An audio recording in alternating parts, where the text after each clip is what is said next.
எல்லாருமே அங்கே உள்ளவங்க தான். கோவையிலேருந்து அவ்வளோ பேர் ப்ரொடியூசர் இருக்காங்க, திருப்பூர்லேருந்து அவ்வளோ பேர் ப்ரொடியூசர் இருக்காங்க, சிவகுமார், சூர்யா இவங்க எல்லாமே கவுண்டம்பட்டிக்காரங்க தானே சொல்கிறாங்க. அதை விடுத்துட்டு நான் மதுரையிலேருந்து வந்துட்டு அங்கே இருந்துட்டு இதெல்லாம் என்ன பேச்சு? அதெல்லாம் ஜிபி முத்துன்னு ஒரு கேரக்டர் ஒன்று இருந்துச்சு. எல்லாத்துக்கும் ஆணி விதை போட்டது ஜிபி முத்து தாங்க. முதல்ல டிக்டாக்னு ஒரு ஆப்ல எல்லாத்துக்கும் இந்த கம்ப்ளீட் ஹோல் சிஸ்டம் அவர் கையில தான் இருந்தது. அவர் தான் ஓஜி. ஆமா, பாக்கியெல்லாம் ஜெராக்ஸ் தான்.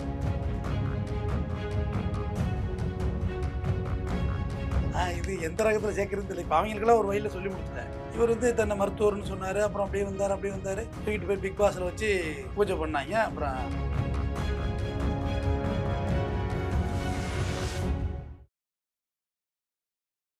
தமிழ்நாட்டுல எல்லாமே சேஞ்ச் ஆயிடுச்சு. உங்க நகையையும் சேஞ்ச் பண்ணுங்க. உங்க பழைய நகைக்கு கிராமுக்கு 150 ரூபாய் கூடுதலா வாங்கி புது நகை எடுத்துக்கோங்க. அதே கம்மி சேதாரம் தான் உங்க லலிதால மட்டும்தான். ஆச்சி மசாலா, எந்த சமையலும் ருசி தேடும் ரகசியம் 20 ரூபாய். ஹாய் யூஸ், இன்னைக்கு நம்ம இன்டர்வியூல நம்முடன் இணைஞ்சிருக்க சிறப்பு விருந்தினர் சமூக செயற்பாட்டாளர் மற்றும் குற்றவியல் வழக்கறிஞர் திரு R.S. தமிழ்வேந்தன் அவர்கள். வாங்க பேசுவோம் சார். வணக்கம் சார். வணக்கங்க சார். தமிழ்நாட்டோட மிகப்பெரிய நடிப்பு அரக்கன், சினிமாவை வந்து நான் தான் கையில் வச்சுட்டு இருக்கேன் அப்படின்னு தன்னை தானே சொல்லிக்கிறது தான் வாட்டர்மெலன் ஸ்டார் திவாகர் அவர்கள். அவர் வந்து லேட்டஸ்ட் ஒரு வீடியோ ஒன்று வெளியிட்டு இருந்தாரு. அதில் வந்து என்னை அடிச்சு வச்சிருக்காங்க, என்னை காப்பாத்துங்க அப்படி இப்படின்னு அந்த வீடியோவில் பேசியிருந்தாரு.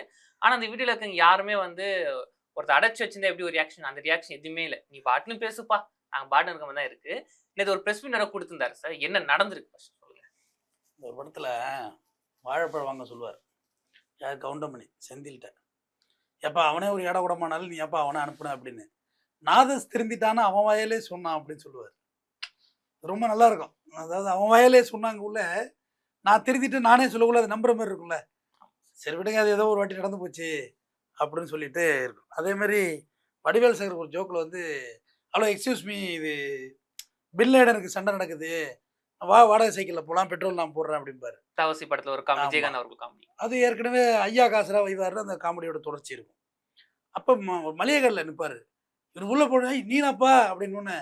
சாரி சார், அன்றைக்கி ஏதோ நமக்குள்ளே தெரியாமல் நடந்து போச்சு. இப்போ பாருங்கள் சட்டையெல்லாம் கிழியில் பாருங்கள் சார், நீங்கள் நம்ப மாட்டீங்க அப்படின்னு திரும்பி பின்பக்கத்தையும் காமிப்பார். இல்லைப்பா அன்றைக்கி ஏதோ ஒரு மாதிரியாக நீ இருந்தியப்பா அப்படின்னு. இல்லை இப்போ நான் திருந்திட்டேன் சார், டையெல்லாம் கட்டிருப்பார். சரி ஓகே, அவர் இறந்துட்டார். நான் கூட உள்ளே நடித்தார்ல. சரி இன்னொன்று, சரி சார் ரொம்ப இதாகிட்டு அப்படின்னு சொல்லிட்டு அடுத்து முடிவெட்டுறதை பற்றி டிஸ்கஸ் பண்ணுவார். இவர் ஐயோயோ அப்படி வாழத்தாரில் சாய்வார். யார்? வடிவேல் சார். அப்புறமா தான் வெளியில் வரக்குள்ளே தெரியும், பார்த்தா அந்த பெட்டி கடைக்கார தொண்டையில் அடி வச்சு மிரிச்சிருப்பார். மிரிச்சோன்னா, ஐயா அப்பா என்னை காப்பாத்தினியப்பா. நீ யார்ற? நான் தாங்க கடையில் வச்சுருந்தேன். இவெல்லாரும் சத்தம் போட வேண்டியது, தொண்டையில் அடி வச்சு மிரிச்சிருந்தாங்க, இவன் நல்லா கத்த முடியல அப்படின்னு சொல்லுவார். அதேமாரி வாட்டர்மெலன் சார் அவராகவே தன்னை திருந்திட்டேன், நான் பெரிய ஆள் தான், நடிப்பிறக்கும் ஷார்ட் பீரியடில் வந்துட்டோம்மா அப்படின்றாரு. அது ஒரு ஏஐ வச்சு குரங்கு மாரி செய்கிறாங்க அந்த மூஞ்சை. அப்படியே மூஞ்சி சிரிக்கக்குள்ளலாம் இவ்வளோ தூரம் போயிட்டு வருது. அந்த மங்கி ஜுமஞ்சி இவ்வளோ தூரம் போயிட்டு வருது. அந்த ஆடியோ வச்சு அப்படியே ஆப்டாக பண்ணுறாங்க. ஏய் பட்டைய கலப்புத, நம்மளும் ஏஐ வச்சுருக்கோமே ஜிமினி. அவராகவே தன்னை வந்து பெரிய ஆளாகவும் மதுரை சங்கம் வளர்த்த மதுரை அப்படின்னு சொல்கிறாங்க. அந்த ஒரு விஷயம் சொல்கிறேன். அதாவது எதுக்கு உங்களை இப்படி பண்ணாங்கன்னு கேட்டால், இல்லைங்க மதுரையிலேருந்து நான் வந்துற பெரிய ஆள் ஆயிடக்கூடாதுங்க அப்படிங்காத இப்படி பண்ணுறாங்கன்றாங்க. ஆனால் சசிகுமார் அவர்கள், சூர்யா அவர்கள் நிறைய பேர் அங்கேருந்து வந்திருக்காங்க. அவங்களும் பாரதி ராஜாவோட ஒருங்கிணைந்த மதுரை மாவட்டம் தான். இப்போ தானே தேனி மாவட்டமாக இருக்குது அள்ளி நகரம்லாம். அதான் அவங்களாம் மதுரை மாவட்டம் தானே. உசிலம்பட்டி, ஆண்டிப்பட்டி, ஏன் வைரமுத்தையா இப்போ தான் அது தனி தேனி மாவட்டம். முன்னாடி மதுரை மாவட்டம் தானே. எல்லாமே ஒருங்கிணைந்த மதுரை மாவட்டம் தானேங்க. ஏங்க சினிமா இண்டஸ்ட்ரியில் பாதிக்கு பாதி தென் மாவட்டத்துக்காரவங்க தான் இருக்கிறாங்க. பாட்டு எழுதுறதுலேருந்து இதுலேருந்து கலை இயக்கம். இவர் பாக்கியராஜ் இறந்து போனார், அவரும் கோபிச்செட்டி காலத்து பாரு தான். ஈரோடு வெள்ளங்கோயில் பக்கம் உள்ளவர் தான் அவருமே. வெள்ளக்கோயில் தெரியும் இல்லை, தறியெல்லாம் நிறையா இருக்குங்க. அவர் அங்கே உள்ளது. இப்போ ஈரோடு மாவட்டம் தானே அது. ஆமாம் சார். ஆமாம், திருப்பூர் மாவட்டத்தில் மாறிட்டா அது அங்கே உள்ளது தான். பார்டரு எல்லாருமே அங்கே உள்ளது தான். கோவையிலேருந்து அவ்வளோ பேர் ப்ரொடியூசர் இருக்காங்க, திருப்பூர்லேருந்து அவ்வளோ பேர் ப்ரொடியூசர் இருக்காங்க. சிவகுமார், சூர்யா இவங்க எல்லாமே கவுண்டம்பட்டிக்காரவங்கன்னு தானே சொல்கிறாங்க. அதை விடுத்துட்டு நான் மதுரையில வந்துட்டு அங்கே இருந்துட்டு இதெல்லாம் என்ன பேச்சு? அதெல்லாம் அதை வளர விடமாட்டாங்க அப்படின்னு ரொம்ப ஆதகமாக சொல்கிறாரு சார். தப்பு என்ன தெரியுமா? இப்போ யாரை யூடியூபர்னு சொல்கிறீங்க? எனக்கு அது வேற எனக்கு ரொம்ப சங்கடமாக இருக்குது. என்னை சில இடத்துல அட்வொகேட்னு சொல்கிறாங்க, சில இடத்துல யூடியூபர்னு எனக்கு கஷ்டமாக இருக்குது. எது நான் அட்வொகேட்னு சொல்கிறது தான் நான் பெருமை அடைகிறேன். எனக்கு அதுதான் தொழில், அதுக்கு தான் நான் படிச்சிருக்கேன். யூடியூப்புக்கெல்லாம் நான் படிக்கலை. இப்போ இவனே யூடியூபருங்கிறாங்க, நம்மளும் யூடியூபர்னா அது எப்படி ஒத்துக்கிறது? யார் யூடியூபர்னா என்ன மீனிங்? அது முதல்ல சொல்லுங்க. முதல்ல இல்லை தெரிஞ்சுக்கிட்டு கேட்குறேன். கேள்வி அடிக்குது பார்த்தீங்களா? யூடியூபர்னா என்ன சொல்லுங்க முதல்ல? சார் யூடியூப்ல வந்து கண்டென்ட் கிரியேட் பண்ணி போடுறவங்க, ரைட், யார் யூடியூப் யூடியூபர்னு? இல்ல நம்ம யூடியூப் சேனல் வச்சிருக்கவங்க கிரைம் யூடியூபர்னு கிரைம் சொல்லுவாங்க. பேசுகிறோம், ம். அரசியல் பேசுகிறோம், சினிமா பேசுகிறோம், வேறு அன்றாடம் நடக்கிற டுடே அப்டேட்ஸ் பேசுகிறோம். இது ஒரு பக்கம். சமைக்கிறவங்க தனியாக பேசுகிறாங்க, சினிமா ரிவ்யூ போடுறவங்க தனியாக போடுறாங்க, ஃபுட்டு விளாக் பண்ணுறவங்க தனியாக பண்ணுறாங்க. இப்போ கூட அரசாங்கம் கண்டிச்சுது, நீங்கள் வந்து எஃப்எஸ்எஸ்சி சான்று இல்லாமல் சும்மா சம்மந்தில் கிடைக்கலாம் போடாதீங்க. இங்கே வந்து பாருங்கள், இட்லியை பாருங்கள், தோசையை பாருங்கள், இட்லியை பார்த்ததே இல்லையாடா, ஏன்டா அள்ளி விட்றீங்க அப்படின்னு. இப்போ இவரே யூடியூபருங்கிறாங்க. ஜிபி முத்துன்னு ஒரு கேரக்டர் ஒன்று இருந்துச்சு. எல்லாத்துக்கும் ஆணி விதை போட்டது ஜிபி முத்து தாங்க. முதல்ல டிக்டாக்னு ஒரு ஆப்பில் எல்லாத்துக்கும் இந்த கம்ப்ளீட் ஹோல் சிஸ்டம் அவர் கையில் தான் இருக்குது. அவர் தான் ஓஜி. ஆமாம், பாக்கியெல்லாம் ஜெராக்ஸ் தான். அவர் என்ன பண்ணிட்டாரு, இந்த டிக்டாக்னு ஒரு ஆப் இருந்துச்சு, அதில் நான் உள்ளே நுழையக்குள்ளே அது இதாகிட்டு. அது பேர் என்னது, அதில் ஒரு 300 வீடியோ பிக்கப் பண்ணி டவுன்லோட் பண்ணி வச்சு வெளியிட்டேங்க. பாதி பேருக்கு தெரியல இது 10 வருடத்துக்கு முன்னாடி எடுத்த வீடியோ அப்படின்னு. 2008 18 எடுத்த வீடியோ, 19 20 கோவிட்டோட எடுத்த வீடியோலாம் நிறையா இருந்துச்சு. அந்த வெளியிட்ட இன்னும் வச்சிருக்க பேக்கப் உடனே அதெல்லாம். அப்புறம் அவர் வந்து டிக்டாக் நிப்பாட்டிட்டாங்க. வெளிநாட்டுக்காரர் ஏதோ பாதுகாரங்களை வந்து வாட்ச் பண்ணுறான் அப்படின்னு சொல்லி. வெளிநாட்டுக்காரன் வந்து வெடிகுண்டு வச்சுட்டு போகிறான், அது தெரியல, டிக்டாக் மூலியமாக வாட்ச் பண்ணுறான் அப்படின்னு சொல்லி எடுத்துட்டாங்க. அப்புறம் அதுக்கு வீடியோலாம் போட்டார், சூசைல் ஆட்டம் பண்ணார் ஜிபி முத்து. அது அவ்வளோ அடிக்ஷன். அதில் ஒரு ஒரு பெரிய பட்டாளம் ஒன்று உருவானுச்சு. திருச்சி சாதனா, ரவுடி பேபி, சூர்யா, இது அது அது என்னது சுகந்தி, இது தெரியலப்பா எல்லாம். அது பிறகு A to Z படி ஆர்டராக நீங்கள் சொன்னீங்கனாலே எல்லா பேர்லையும் இருக்காங்கன்னு வச்சுங்க. ஹனி பேபி, வேறு என்ன இருக்குது, பல பேபிஸ் உருவானாங்க. பல பேபி. அதில் பல பேர் விபச்சாரத்தில் மாட்டினாங்க, பல பேர் மோசடியில் மாட்டினாங்க, பல பேர் 18+ ஃபோன் கால் பேசி மாட்டினாங்க. பலரும் பல இது நடந்துச்சு, அதில் அக்கப்போர் நடந்துச்சு. அப்படியே இப்போ கொஞ்சம் வந்து இந்த ரீல்ஸாக மாறின பிறகு இவங்க டஃப் கொடுக்க முடியல. பலரும் பலவாறு கிளம்பிட்டாங்க. ஃபேஸ்புக் இல்லாதவங்களே இல்லை. ரீல்ஸுங்கிறது பெரிய மோகத்தில் போயிட்டு, பைக்கை தலைங்கீழாக தூக்குறது, காரை 12ஆம் மாடியில் தூக்குறது, கொலை செய்கிறது, ரீல்ஸ் எடுக்கிறது, ரயிலில் அடுத்த மண்டையை வெட்டுறது, இந்த காம்படிஷனில் இவங்க நிற்க முடியல. யாரு, ஜிபி முத்து, ரவுடி பேபி, இவங்க வந்து யூடியூபர்ஸ்னு சொல்ற இவங்களால நிற்க முடியல. ஆபாசமாக நீங்கள் தூக்கி காட்டலாம், வேற என்ன செய்யலாம். இவங்க கத்தி எடுத்து வெட்டுறாங்க, மாக்குன்னு துப்பாக்கி லோடு பண்ணுறது ஒருத்தன் காட்டுறான். ஒருத்தன் வந்து துப்பாக்கி எடுத்து தயாரிக்கிறத காட்டுறான். தம்பி தயாரித்து லோடு பண்ணிட்டான் நார்த் இந்தியாவில், அவனை பிடிச்சி கைது பண்ணுறாங்க. இப்போ பல வாரம் ஆகிட்டு இவங்க இந்த காம்படிஷன் நிற்க முடியல.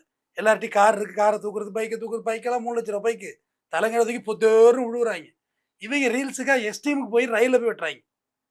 மாக்கு சுராஜை வெட்டினாங்கல்ல ரயிலில், மறந்துட்டாங்க மக்கள். ஒரிசாக்காரனை ரயிலில் வெட்டல மண்டையில், திருத்தணி பக்கத்தில். அதனால் இவங்க அதில் எல்லாம் காம்படிஷன் நிற்க முடியல. இப்போ இதில் திவாகருங்கிற ஒரு கேரக்டர் வந்து லாஸ்ட்டாக வந்து உள்ள தண்ணி பழம், தனி ரகம்.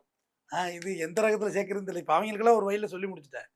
இவர் வந்து தன்னை மருத்துவர்னு சொன்னார். அப்புறம் அப்படியே வந்தார், தூக்கிட்டு போய் பிக் பாஸில் வச்சு பூஜை பண்ணாங்க. அப்புறம் விஜய் பார்வதி இவங்களும் ரொம்ப அழகாக பேசி ரொம்ப அழகாக கன்வே பண்ணாங்க. அப்புறம் அந்த விஜய் பார்வதி எல்லாம் சேர்ந்து உங்களுக்கு தெரியும் அண்ணன் தங்கச்சி நான் கல்யாணம் பண்ணிக்கிறேன்னு இப்படியா ஒரு சமுதாய சீர்கேடு கலாச்சாரத்தை பேசி பேசி பேசி பேசி பேசி மேலே வந்துட்டாங்க. இப்போ கலாச்சார சீர்கேடு என்பது தனி மனிதன் சார்ந்ததுன்னு ஒன்று வச்சுக்குவோம். நீங்கள் இண்டிவிஜுவலாக எப்படி ஒன்று அந்த சொசைட்டியில் இருக்கலாம், அதுக்கு அரசியலமைப்பு சட்டம் இங்கே இடம் கொடுத்துருக்குது. தனி உரிமை இருக்குது, அதை யாரும் கேட்க முடியாதுங்க. உங்களுடைய வாழ்வியல் முறை நீங்கள் வாழ்ந்துக்கலாம். நீங்கள் தண்ணி சாப்பிட்லாம், பீடி குடிக்கலாம், வேறு என்ன செய்யலாம், என்ன ஒன்றும் செய்யலாம், மற்ற விஷயங்கள் கூட செய்யலாம். இஷ்டத்தை சாப்பிட்லாம். பட்டியலினப்பட்ட அதாவது விலங்குகள் எல்லாத்தையும் நீங்கள் அடித்து சாப்பிட்லாம். அதாவது காட்டு வைல்டு அனிமல்ஸ் இருக்குல்ல, இதெல்லாம் நீங்கள் சாப்பிடக்கூடாது, மற்ற எல்லாத்தையும் நீங்கள் சாப்பிட்லாம். அதாவது சமூகத்துக்கு எதிரான விஷயங்கள் தவிர்த்து மற்ற எந்த விஷயம் தனிப்பட்ட மனிதனா பண்ணிக்கலாம், சட்டத்துக்கு உட்பட்டு. முதல்ல லாவுக்கு உள்ளே இருக்கணும். நீங்கள் லாவை மீறி நீங்கள் செய்ய முடியாது. சட்டம் என்ன சொல்லியிருக்கோ அதை நீங்கள் செஞ்சுக்கலாம். விருப்பப்பட்ட பைக் வாங்கிக்கலாம், ஹெல்மெட் போட்டுக்கணும், அவ்வளவுதான். விருப்பப்பட்ட கார் வாங்கிக்கலாம், சீட் பெல்ட் போட்டுக்கணும், அவ்வளவுதான். வெறும் பொப்போலாம் அவங்கள ப்ரெஷர் பண்ணலை. டெமோக்ரஸி கண்ட்ரில் ரொம்ப அழுத்த முடியாது போட்டு ஒரு ஆளை, தனி மனிதனை. ஆனால் சார் இங்கேயும் ஒருத்தர் ஆனால் தண்ணி சாப்பிட்றதுங்கிறது அதுக்கான இடத்துல போய் சாப்பிடணும். ஒன்று உங்கள் வீடாக இருக்கலாம், இல்லை அதுக்குன்னு இருக்கிற கூடம், மதுபான கூடம், அதில் பாரில் போய் நீங்கள் சாப்பிடலாம். சிகரெட்டு பற்ற வைக்கிறது அதுக்கான இடத்துல நீங்கள் பற்ற வச்சுக்கலாம். உங்களை வேற ஒன்று சொல்கிறேன். இதே தேட்டருக்குள்ளே போய் சிகரெட் ஊற்ற விடுவாங்களா? விட மாட்டாங்க. ஐசியூவில் போய் சிகரெட் ஊற்ற அவங்கள விடுவாங்களா? விட மாட்டாங்க. பஸ்ஸில் சிகரெட் ஊற்ற விடுவாங்களா? ரயிலில் சிகரெட் ஊற்ற விடுவாங்களா? விட மாட்டாங்க. அங்கே பற்ற வைக்க விட்டாங்க, இங்கேயே விடலைன்னு நீங்கள் கேட்டிங்கன்னா அது லாபப்படி அது ரயிலில் ஃபயர் ஆகிடும். தீபாவளிக்கு வெடி வெடிக்கலாம், ஒரு ஹார்ட் பேஷண்ட் வீட்டு வாசல் வச்சு வெடிச்சிக்கலாம் விட்டுருவாங்களா? ஹாஸ்பிட்டல் வாசல் வச்சு வெடிச்சா விட்டுருவாங்களா உங்கள? விட மாட்டாங்க. அடிப்படை அறிவுன்னு ஒண்ணு இருக்கு. இது உங்களுக்காகவே தோன்றணும் தம்பி. நான் ஒரு பள்ளியோட இருக்குன்னா ஹெவி ஹாரன் அடிக்கக்கூடாது. கொஞ்சம் வேகத்தை ஸ்லோ பண்ணி போகணுங்கிறதுக்கு வந்து யாரும் சொல்லி தர வேண்டியதில்ல. ஆனா சார் இங்க கூட ஒருத்தர் வந்து ஆ, இதுக்கு முன்னாடி நடிகர்கள் மேல நடிகை மேல ஒரு கம்ப்ளைண்ட் கொடுத்தார். யாரு? திவாகர் அவர்கள். இப்ப வந்து என்ன வந்து இந்த 2 இன்ஸ்பெக்டரும் சப் இன்ஸ்பெக்டரும் வந்து என்னோட கேஸ் எடுத்துக்க மாட்டாங்க, என்ன மிரட்டுறாங்க அப்படின்னு சொல்லி ஒரு பிரஸ் மீட் கொடுத்தாரு, கம்ப்ளைண்ட் கொடுத்துருக்காரு சார். இது எப்படி பாக்குறீங்க? இந்த 2 பேர் மேல திரு மேல ஆமா சார், முருகன் பாஸ்கர். முருகன் பாஸ்கர் மேல அது அவருக்கு நல்லதே இல்லை. நீ சனியனுக்கு செங்கடிச்சிட்டேங்கிற கதை தான் இதெல்லாம். இவ்வளவு நாள் சும்மா நீ கோமாளிகள் மீது கொடுத்துக்கிட்டு இருந்தா உன்னை யாரும் எதுவும் சொல்லல. டிபார்ட்மெண்ட் மீது அட்டாக் பண்ண போனீங்கன்னா உன்னை விட மாட்டாங்க. அடுத்தபடி போயிட்டாரு போல. அடுத்தபடி இல்லை, என்ன பண்ணிருவாங்கிற ஒரு எண்ணம் வந்துட்டு இவருக்குள்ள. என்ன பண்ணுவாங்க? ஒண்ணுமே பண்ணலையே நம்மள தான் வரிசையா ஒரு அதாவது உங்க சொல்ல தெரிஞ்சுங்க நல்லா. இப்ப இங்க இங்க பேசுறதுனால நம்ம ஹீரோவே கிடையாது. அது நானா இருக்கட்டும், நீங்களா இருக்கட்டும், யாரா வேணா இருக்கட்டும். அது வேற, நம்ம வாழ்நெறிங்கிறது வேற. ஆனா ஒரு போலீஸ்காரன் பேசுனானா பேசலனா போலீஸ்காரன், ஒரு ஆர்மிக்காரர் பேசுனானா பேசலன்னா ஆர்மிக்காரர், ஒரு வக்கீல் பேசுனானா பேசலனா அட்வொகேட்டு. ஃபர்ஸ்ட் அதுதான் என்னோட மூலாதாரம். சரிதானே? இப்போ இவர் என்ன, நீங்கள் யார் முதல்ல? நீங்கள் டாக்டர் திவாகர், நான் வந்து முட நீக்கியல் பண்ணுறேன் அப்படின்னு சொன்னால் அந்த துறையை நீங்கள் ஃபோக்கஸ்டாக இருந்தால் தான் உங்களை அதில் எடுத்துக்க முடியும். இல்லை யூடியூப்பாக உட்காந்து பேசுகிறது இது ஒரு சீசன், அதுக்கு மேலே உங்களை எடுத்துக்க மாட்டாங்க. நானுமே இதில் ரொம்ப வருஷமாக பார்த்துட்டு தான் இருக்கேன். எவ்வளோ பேர் வந்திருக்காங்க தம்பி, எவ்வளோ பேரை நான் பார்த்துட்டேன். அப்படி அவங்க தான் ஸ்டார் வேல்யூங்கிற அளவுக்கு தூக்கிட்டு போவாங்க. அந்த சேனல்ஸும் அப்படி தூக்கிட்டு போவோம். நமக்கு எதாவது அவங்கெல்லாம் மேசி முடிச்ச நேரத்தில் மிச்ச நேரம் இருந்தால் நமக்கு கொஞ்சம் நேரம் கொடுப்பாங்க. அப்படி தான் இருந்துச்சு. ஆனால் கன்சிஸ்டன்சியாக தொடர்ச்சியாக இதுக்காண்டி நான் படிக்கிறதும் இதுக்காண்டி நான் ப்ரிப்பரேஷன் ஆகிறதும் என்னை ரொம்ப நிறையா படிக்க வச்சுருக்கேன் இந்த யூடியூப். நான் யூடியூப்புக்கு ஒரு நன்றி சொல்கிறது இருக்குன்னா, நான் மறுபடியும் படிக்க ஆரம்பிச்சிருக்கேன். அதை பாரு, புத்தகமாக வாங்கி வாங்கி வேணும். இடையில அப்படியே லேர்ன் அவுட் ஆகிட்டேன். அப்படியே ஸ்லோ லேர்னர் மாதிரி அப்படியே என்னத்தை படித்து எங்கே போய் சொல்கிறதுனா, எப்போயாவது ஒரு பொதுக்கூட்ட மேடையில் ஏறி பேசுவேன், ஒரு ஸ்கூலில் பேசுவேன். அப்போ எவ்வளோத்தை கம்ப்ரஸ் பண்ணி சொல்ல முடியும்? சார் நீங்க சொன்னீங்க இந்த யூடியூப் வந்து நிறைய விஷயங்கள் கற்றுக் கொடுத்துருக்கு. இப்போ நீங்க கூட உங்களை மாதிரி நிறைய பேர் யூடியூப் உருவாக்கிருக்கு நல்ல விதமாக சொசைட்டிக்காக. ஆனால் ஒரு சில பேர் இந்த மாதிரி யூடியூபர்ஸும் வந்து இந்த யூடியூபை தப்பாக பயன்படுத்தி தப்பான விஷயங்களை கொடுக்கறது, அதை ஒரு ட்ரோல் மீட்டில் மாற்றுறதும் இருக்குங்க. அதை எப்படி பார்க்குறீங்க? இப்போ நீங்கள் சொன்னீங்க, நீங்கள் தான் சொன்னீங்க உருவாகிருக்கீங்கன்னு. நீங்கள் தம்பி பெருந்தன்மையாக சொல்லியிருக்கலாம். எனக்கு அது நான் பேசுனா தற்புகழ்ச்சி ஆகிடும். நான் பிறப்புலேருந்தே இப்படி தான் தம்பி இருந்தேன், யாரும் உருவாக்கவெல்லாம் இல்லை. பை பேர்னிங் பர்த்தே நான் இப்படி தான் இருப்பேன். நான் 10 பேரை சேர்ந்து ஒருத்தனை அடிச்சனைக்கெல்லாம் நான் ஒத்துக்கிட்டதே இல்லை. அது எப்படா சேர்ந்து 10 பேர் சேர்ந்தது நியாயமாகும்? மைனாரிட்டி தான்டா நியாயம். தப்போ சரியோ விக்டிம் பக்கம் நிற்கணுங்கிறது என்னோட குணாதிசயம். என்ன எதுவும் உருவாக்கிடவெல்லாம் இல்லை தம்பி. ஆனால் இவங்கெல்லாம் நான் என்ன மாரி ஆட்களை தான் இங்கே ரெக்கக்னைசேஷன் ரொம்ப கம்மியாக இருக்குது. சார் அதே மாதிரி இதுல ஒன்று சொல்லியிருக்காரு சார். என்ன சொல்லியிருக்காருன்னா, அங்கே வந்து கிட்டத்தட்ட 30 பேர் வந்து சுற்றி இருந்தாங்க, நான் ஒரு ஆள் அப்படின்னு பிரஸ் மீட் அவர் சொல்லியிருந்தாரு. இதெல்லாம் ஏற்றுக்கிற மாதிரியே இல்லை. இது எப்படி ரேப்பா பண்ணாங்க? ஏன் தம்பி 30 பேர் கூட இருந்தாங்க, 300 பேர் கூட இருந்தாங்கன்னு சொல்றாரு சார் பிரஸ் மீட்ல. பொது இடத்துல கொடுத்து என்ன சவுதி மாரி கல்லால் அடிச்சு பனிஷ்மெண்ட் கொடுத்தாங்களா? பேச போனால் பேசுங்க. நான் ஒரு விஷயம் சொல்கிறேன், இது யார் ப்ரொபகண்டா பண்ணுறான்னு எனக்கு தெரியல தம்பி. அதையும் நான் சொல்லிடுறேன். எனக்கு எந்த சைடுங்கிறதெல்லாம் சொல்லலை. எங்கிட்ட பேசினாலும் அது சரியாக வராது. இந்த ஒரு விஷயம் கேமரா ஓடுது, எனக்கு விருப்பம் இல்லைன்னா தம்பி நீ கிளம்பலாம், எடுத்துட்டு கிளம்பு, அவ்வளோதான். வேற என்ன செய்ய முடியும்? ரீசெண்டாக அப்படி சொல்லலாம். என்ன செய்ய முடியும்? கூடி என்ன ரேப்பா பண்ண போகிறாங்க? ஓன்னு தள்ளி விட்டா இதுதான் தம்பி உடையும். என்ன தெளிவிட முடியுமா? முடியாது. இல்லை, இந்த சின்ன லென்ஸை போய் இப்படி முன்னா முடிஞ்சு போச்சு. வீடியோ எடுக்காதீங்க, முடிஞ்சு போச்சு தானே? ஆமாம். மைக் எங்கே இருக்குது? இந்த மைக்கு கைட்டி சார் சரியாக வராது சார். இல்லை நம்ம 2 பேருக்குள்ள ரேம்போ செட் ஆகலை, போயிட்டு வரோம், இன்னொரு சந்தர்ப்பத்தில் பார்ப்போம். வேற என்ன சொல்கிறது? உங்களுக்கு எனக்கு என்ன இருக்குன்னு சொல்லுங்கள். ஆனால் அப்படிலாம் விட்டுட்டு என்னை வந்து கொடுமைப்படுத்துகிறாங்க, எனக்கு வந்து விருப்பமே இல்லை ஆனால் பேச சொல்கிறாங்க, அப்படிலாம் வந்து சொல்கிறது எப்படி ஏற்றுக்கிறதுன்னு? தடுப்பூசியாக தம்பி போடுறாங்க. விருப்பமே இல்லைன்னா மடக்கி வச்சு ஊசி குத்துறதுக்கு பள்ளிக்கூடத்தில் அழுவுறது, ஊசி ஊசி ஊசி ஓடுறது, விழுந்து புட்டிச்சாந்து வச்சு அம்மா ஊசி தடுப்பூசி போடுவாங்க தெரியும்ல. அப்போ வந்து வெந்நீரில் போட்டு போட்டு எடுப்பாங்க. இப்போ தான் டிஸ்போசன் தெரிஞ்சு, அதான் அன்புமணியோட அவர் மருத்துவ மந்திரியாக இருந்தப்போ வந்தது டிஸ்போசன் தெரிஞ்சு. அப்போ வந்து வெந்நீரில் போட்டு ஒரு குத்து தான் மறக்குன்னு ஓடுறது. தடுப்பூசியாக போடுறாங்க திமிங்கலாம். வேண்டானா வேண்டான்னு சொல்லுங்கள். இந்த மாதிரிலாம் கேள்வி கேட்காதீங்க, எனக்கு பிடிக்கல அப்படி போயிட்டு இருக்க வேண்டிய எழுந்து. நீங்களே ஒரு கிரியேட் பண்ணுறீங்க, ட்ராமா பண்ணுறீங்க, நீங்களே வீடியோ பண்ணுறீங்க. எனக்கு செட்டிங் மாரி இருக்குது எல்லாமே. இவங்களே வெடிகுண்டு வைப்பாங்களா, இவங்களே எடுப்பாங்களாம். தீவிரவாதிக்கு இவங்களுக்கு இந்த உள்கூத்து இருக்காங்கிற மாரி என்ன புரியலை எனக்கு ஒன்றும். முதல்ல இந்த மாதிரி ப்ரொஃபைல் உள்ளவங்களை நீங்கள் ஏன் பெருசாக்குறீங்க? அவங்கவுங்க ஒரு கேமரா வாங்கிட்டா அவங்ககிட்ட ஒரு செல் இருக்கு, வேணா எடுத்து போட்டு பார்த்துக்கிட்டோம். நீங்கள் உங்களோட பிராண்டை ஏன் கெடுக்குறீங்கன்னு கேட்குறேன். உங்களுக்குன்னு ஒரு பிராண்டை உருவாக்குறோம்ல, அதை ஏன் கெடுக்குறீங்க? சரி, அதே மாதிரி இந்த சம்பவத்தில் நிறைய ஒரு கேள்வி கேட்டேன் சார். சரியான கேள்வியும் சொல்லலாம். சம்பவம் அப்போ நடந்துரு, நீங்கள் அப்போ சொல்லுங்க, இப்போ வந்து சொல்கிறீங்க கேட்டதுக்கு, இல்லை அப்போ இப்போ வந்து விஜயன் ஆட்சி அவர்கள் நடக்குது, இப்போ வந்து உண்மை சொல்ல கரெக்டாக இருக்கும், அதை நான் சொல்கிறேன். இதே மாதிரி தான் கோவில் ஒரு சம்பவம் நடந்தது. ஒரு 3 ஐஏஎஸ், அவர் சொன்னது 3 ஐஏஎஸ் ஆஃபீஸர் சிரிச்சிருந்தாங்க, உடனே சஸ்பெண்ட் பண்ணிட்டாங்க. ஆனால் சொல்ல அது ஐஏஎஸ் ஆஃபீஸருங்க, ஐபிஎஸ் ஆஃபீஸரு அப்படின்னு. அவர் என்ன சொல்றாங்க, இப்போ இருக்க ஆட்சி சொன்னா சரியா இருக்கும், இப்போ சொல்ல வரேன் அப்படின்னு. 3 பேர் சஸ்பெண்டும் கிடையாது. அவர் சொல்ற தகவலே தவறு. இல்லை அவரே உள்ள பிரச்சனை, பெரும் பிரச்சனையில் இருக்காரு. யார் தவக தலைவர் சொல்கிறான், அவரே பெரும்பாடு.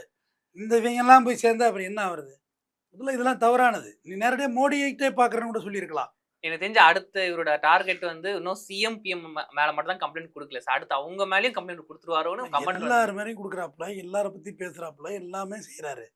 முதல் விஷயம் இவங்களை அங்கீகரித்து வேடிக்கை பார்த்தது யாருன்னு தான் நான் கேட்குறேன். ஒருத்தர் வந்து மேடையில் பேசுகிறாரு, ஒரு டைரக்டர், கூலிங் கிளாஸ் போட்ட ஒரு டைரக்டர், ஓகேவா? அவர் கொஞ்சம் அக்வர்டாக பேசுகிறாரு, இளையராஜாவை பேசுகிறாரு, கொஞ்சம் பேட் வேர்ட்ஸ் எல்லாம் யூஸ் பண்ணுறாரு. சரி, மிஸ்கின்னு வச்சுக்கோமே, ஓகேவா? மேடையில் எல்லாருமே உட்காந்துருந்தீங்க, கைத்தட்டி சிரிக்கிறீங்க. அப்போ பேசக்குள்ளே ஆன் ஸ்பாட்டு கிட்ட போய் என்னண்ணா இப்படி பேசுகிற அப்படின்னு சொல்லியிருக்கலாமா இல்லையா?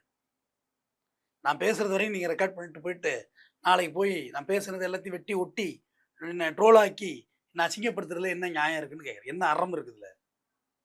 பேசக்குள்ளே இல்லை, இது மாதிரி பேசாதீங்க சார், சரி வராது. நீங்கள் நான் சொன்னல விருப்பம் இல்லை, நான் எழுந்து போகிறேன்னு சொன்னல, நீங்கள் விருப்பம் இல்லைன்னு எடுத்துகிட்டு போட்டு தானே கேமராவை, எதுக்கு பேச விட்டு வேடிக்கை பார்க்குறீங்க? அப்போ உங்களுக்கு ஏதோ ஆதாயம் வருது தானே? சார் உங்கள் இன்டர்வியூ சரியில்லை, நீங்கள் பேசுகிற முறையும் சரியில்லை, ரொம்ப மோசமாக பேசுகிறீங்க அப்படின்னு சொல்லிட்டு போகலாம்ல. வெட்டி போடுறது உங்களுக்கு இடம் இருக்குது தம்பி, உங்கள்ட்ட எடிட்டிங் போர்ஷன் இருக்குல்ல, வெட்டி போட்டுக்க வேண்டியது தானே. வெட்டி போடாமல் அப்படியே அள்ளி விட்டுட்டு அப்புறம் பிரச்சனையை சந்திச்சா என்ன செய்ய முடியும்? மைக் வச்சுருக்காங்க, இதேமாதிரி கேமரா ஓடிட்டு இருக்கு, சாதனை எழுந்து போகுது வருது. அப்போ இதுவே ஒரு ஷோவாக மாற்றுறாங்கிறதா என்னோட கேள்வி. ஷகிலாமா கேட்குறாங்க, இது வந்து பஞ்சுப்புறா 40 ரூபாய்க்கு வாங்கி போட்டால் அந்த பயலுக்கு பூரா அப்படின்னு. அது எப்படி இது இப்படி பேசுறது நியாயமாக இருக்கா, உங்களுக்கு தர்மமாக இருக்கான்னு கேட்குறேன். இவங்கெல்லாம் உள்ளே வந்த பிறகு தான் தம்பி இதோட மாசே அழிஞ்சு போச்சு. யூடியூப்பில் பேசுறதுங்கிறது ஒரு பெரிய மாசு. சந்து பொந்தெல்லாம் நம்மளை தெரியும், ஏன்னா பார்த்துட்டே இருக்காங்களா, மொபைல் யூஸர் இல்லாமல் எப்படி இருக்காங்க. 4 ஸ்க்ரால் பண்ணால் ஒரு வீடியோ வருது. அப்போ என்ன பார்க்காம எப்படி இருப்பாங்க? தள்ளிக்கிட்டே இருக்காங்க, டக்கு டக்குன்னு 4ல் 1 வரும். அப்போ நீங்கள்லாம் சேர்ந்து இந்த இண்டஸ்ட்ரியை கெடுக்குறீங்கன்னு சொல்ல வர்றேன். சினிமாவை கெடுத்த மாதிரி சினிமாவில் ஒரு காலத்தில் ரொம்ப தரமாக எடுத்தாங்க தம்பி, இடைக்காலத்தில் பூந்து நாசம் பண்ணாங்க, அந்த இண்டஸ்ட்ரியை காலி பண்ணாங்க. சரி, நிறைவான ஒரு கேள்வி. இப்போ இந்த பிரச்சனைகள்லாம் முற்றுப்புள்ளி வைக்கிற விதமாக திவாகர் அவர்கள் வந்து இப்போ விஜய் சார் நான் பார்க்க போகிறேன் அப்படின்னு லாஸ்ட்டாக சொல்லி முடிச்சாரு. இது கேட்டவங்களுக்கு எப்படி? விஜயபாஸ்கரே அவர் பார்க்கல, இவரே பார்க்க போகிறாரு. 2 விஜயபாஸ்கர் போனாங்கப்பா, எம்ஆர் 1 சி 1. சி விஜயபாஸ்கர் முன்னாள் மருத்துவ மந்திரி, அவரே அவர் பார்க்கல. தலைங்கடா நின்றுருக்காப்புல, நான் விஜய் பக்கம் தான், விஜயை பார்த்தா சேருவேன்னு. ஆனந்த் பக்கம் போய் சேரு. விஜயோட ஸ்டாண்டு வேற லெவலில் எடுக்கிறாரியா விஜய்? இப்போ இவர் பார்க்க போறாரு சார். இல்லை, ஒரு முன்னாள் மந்திரிகளை பொதுச்செயலாளர் பார்த்து சேருங்க, அதான் கட்சி ரூல்ஸு. என்னைய பார்க்கறது கிடையாது. அந்த இடத்துல தான் தூக்கி நிப்பாட்டிட்டாப்புல புசி ஆனந்த் ஒரு மரியாதையை. ஓகே சார், இப்போ இவர் பார்க்க போறேன்னு சொல்றாருங்களே சார், என்ன இவர் புசி ஆனந்த கூட பார்க்க முடியாது, இவர் யாரையும் பார்க்க முடியாது. ரீல்ஸ் போடுற யாராவது வெளிலன்னா பார்த்துட்டு வாங்க, கட்சிக்காரங்க இவரெல்லாம் பார்க்க மாட்டாங்க தம்பி. உள்ளதுலேயே அங்கே ரீல்ஸில் பெரும் பஞ்சாயத்து ஓடிட்டு இருக்கு. இவரை கூட்டி கொண்டு வச்சு எங்கே பஞ்சாயத்து கூட்டுறது? ஏன்னா அவ்வளோ ஈஸியாக நினச்சிட்டு இருக்கீங்களா ஒரு சிஎம் சந்திச்சிடலான்னு? இல்லை, இவர் நினைச்சிட்டு இருக்காரு. இவர் நினைப்பார், பொதுமக்களை சொல்கிறேன், அப்படிலாம் யாரையும் நீங்கள் பார்க்க முடியாது. சரிங்க, அது நல்ல நாள் பெருநாள் வருது இல்லை தம்பி, பொங்கல், தீபாவளி, ரம்ஜான், இந்த மாதிரி பண்டிகை தானே வருதுல, கிறிஸ்மஸ், அதில் போனால் நீங்கள் பார்த்துடலாம், ஒரு ஃபோட்டோ எடுக்கலாம். அது நீங்கள் போட்டப்போ தான் அந்த கமெண்ட்டை பிடிச்சி எடுத்துருப்பாங்க, ஃபோட்டோ ஷேடோவாக இருக்கும். அதேமாரி ஒரு ஃபோட்டோ நல்ல ஃபோட்டோ வந்துச்சுன்னா நீ தான் அதிர்ஷ்டக்காரன், சரி எடுத்துகிட்டு வர சொல்கிறேன். அதனால் முதல்ல இந்த மாதிரி விஷயங்களை சந்தனம் என்று சொல்லுங்கள், சாணியை சாணி என்று சொல்லுங்கள். சந்தனத்தை கொஞ்ச நாள் சாணியாக நினைக்கிறது, சாணியை கொஞ்ச நாள் சந்தமாக நினைக்காதீங்க, அது ரொம்ப தப்பான லாஜிக். அது இந்த மாதிரி விஷயங்களை ப்ராக்டிஸ் பண்ணி விடாதீங்கன்னு சொல்கிறேன். கொண்டு போய் அவங்கள ஒரு பிக் பாஸுங்கிற ஒரு ஷோ நடத்துறீங்க. பாலம் கல்யாண சுந்தரம் ஐயாவை கேட்டால் இங்கே யாருக்கும் தெரியல, வஉசியை கேட்டால் யாருக்கும் இங்கே தெரியல, பாரதியாரை பற்றி பேசுனா தெரியல, வள்ளலாரை பற்றி பேசுனா தெரியல. ஆனால் இதே கான்ட்ரவர்சியாக இவங்களை பற்றி பேசினா, சாதிச்சவங்களை பேசினால் இங்கே யாரும் பார்ப்பதில்லை, சாதனாவை பற்றி பேசினால் பார்க்கிறார்கள். நன்றி சார், தொடர்ந்து பேசுவோம். தமிழ்நாட்டுல எல்லாமே சேஞ்ச் ஆயிடுச்சு. உங்க நகையையும் சேஞ்ச் பண்ணுங்க. உங்க பழைய நகைக்கு கிராமுக்கு 150 ரூபாய் கூடுதலா வாங்கி புது நகை எடுத்துக்கோங்க. அதே கம்மி சேதாரம் தான் உங்க லலிதால மட்டும்தான். ஆச்சி மசாலா. எந்த சமையலும் ருசி தேடும் ரகசியம் 20 ரூபாய்.